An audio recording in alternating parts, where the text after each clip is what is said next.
Dear students, आज हम application of derivative इस चैप्टर की एक्सरसाइज 2.1 का दूसरा क्वेश्चन सॉल्व करने वाले हैं। दूसरा क्वेश्चन है फाइंड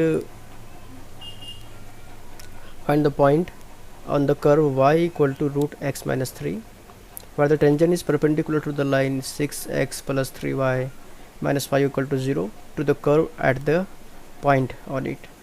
तो क्वेश्चन में सबसे पहले आप ये समझ लीजिए कि दिया हुआ क्या है, मालूम क्या करना है और किन चीज़ों का हमें यूज़ करना है।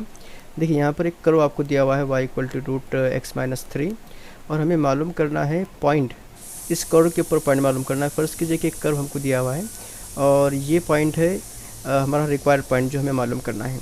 पॉइंट हमें इसी तरह से मिलेगा कोऑर्डिनेट फॉर्म में एब्सिस एंड ऑर्डिनेट के साथ। तो सपोज़ ये रिक्वायर्ड पॉइंट है, ये हमें मालूम करना है, यानी हमें ए और बी की वैल्यू मालूम करना है।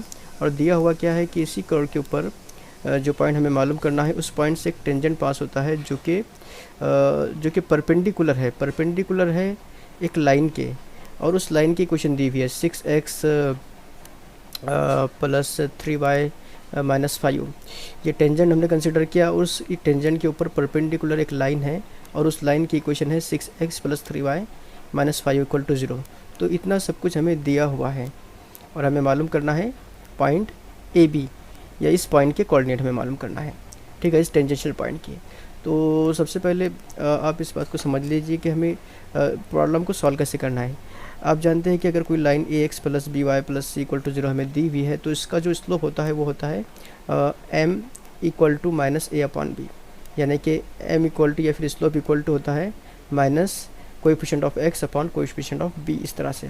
तो इस लाइन का अगर मैं स्लोप मालूम करूँ इस फार्मूले की मदद से, जो कि हमने 10th और 11th क्लास में स्टडी किया था, तो इस लाइन का स्लोप हमें मिलेगा m इक्वल टू 6/3, ठीक है, माइनस 6/3, यानी कि -2 हमें मिल जाएगा।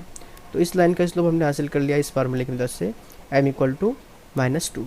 अब देखिए यहाँ पर कंडीशन जो हमें दी हुई है, जो क्वेश्चन है उसके अंदर लाइन और टेंजेंट दोनों एक दूसरे के परपेंडिकुलर हैं। टेंजेंट क्या होता है? टेंजेंट भी एक तरह से लाइन ही होती है, ये हमने पिछले वीडियो में भी देखा था।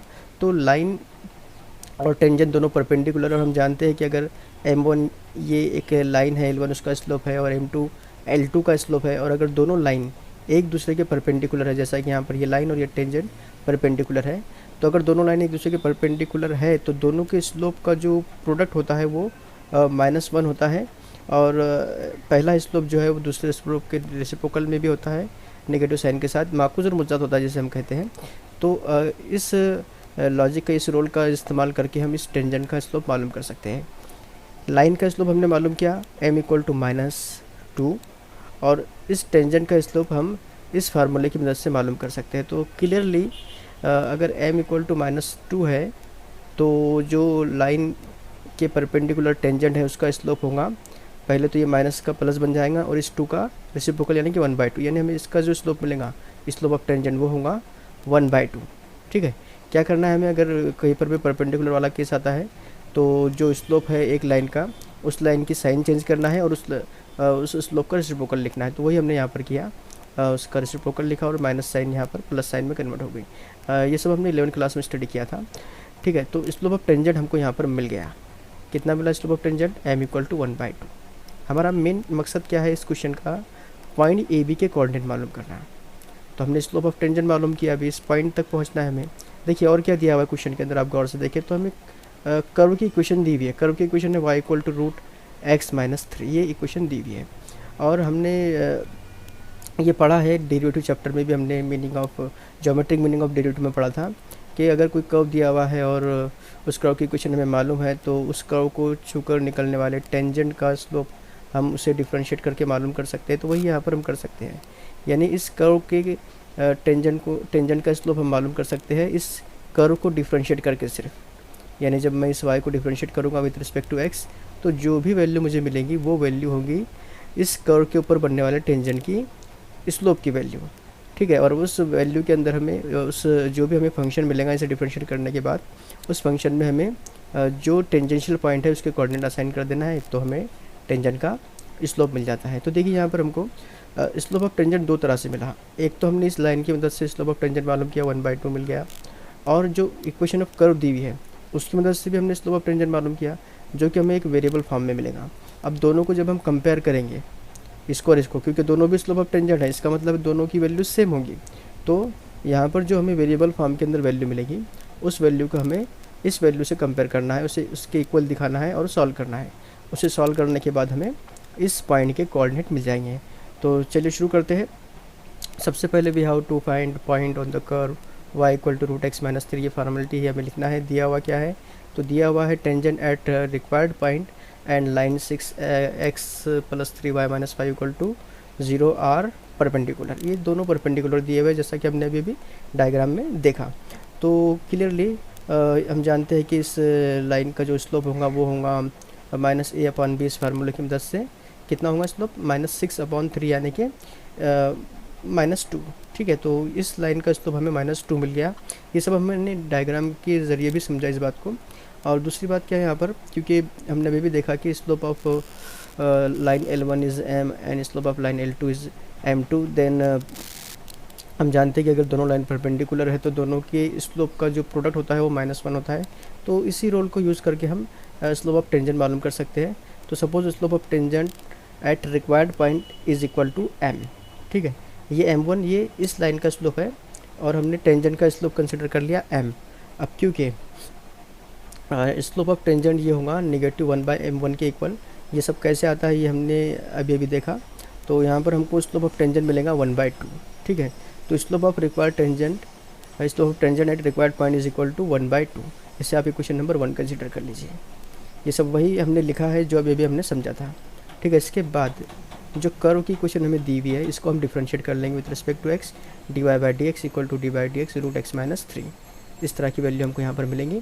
इस रूट x माइनस 3 को जब हम डिफरेंशिएट करेंगे तो क्योंकि ये कंपोजिट फंक्शन है तो पहले हमें रूट x माइनस 3 का डेरिवेटिव यानी कि क्या मिलेगा 1/2 रूट x माइनस 3, और मल्टीप्लिकेशन में इस x माइनस 3 का डेरिवेटिव dy/dx x माइनस 3। सो ज़्यादा कुछ डिफिकल्ट काम नहीं है, ये dy/dx हमको मिलेगा 1/2 रूट x माइनस 3, और इस x माइनस 3 का डेरिवेटिव 1 होगा तो उसे ना भी लिखे तो भी चलता है। तो suppose required point is A B, हमने यहाँ पर कंसिडर कर लिया जो पॉइंट हमें मालूम करना है उस पॉइंट के कोऑर्डिनेट ए और बी हैं। ठीक है, तो अगर रिक्वायर्ड पॉइंट के कोऑर्डिनेट ए बी हैं तो रिक्वायर्ड पॉइंट पर जो टेंजेंट हमको मिलेगा उस टेंजेंट का जो स्लोप होगा वो होगा dy/dx eight point A B, जो भी हमको मिलेगा। यानी कि हम यहाँ पर ए और बी की वैल्यू जब इस फंक्शन में या इस डेरिवेटिव जो हमको हासिल हुआ उसमें रखेंगे तो वो हमें मिलेगा टेंजेंट का स्लोप इस पॉइंट पर। ठीक है, तो हम यहाँ पर ए और बी की वैल्यू इसमें रखते हैं।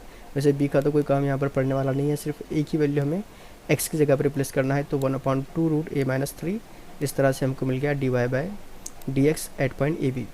तो ये क्या है, ये भी स्लोप है टेंजेंट का एट पॉइंट ए बी, और ये भी टेंजेंट है स्लोप का एट पॉइंट ए बी। ये रिक्वायर्ड पॉइंट मतलब पॉइंट ए बी जो हमने अभी भी कंसिडर किया।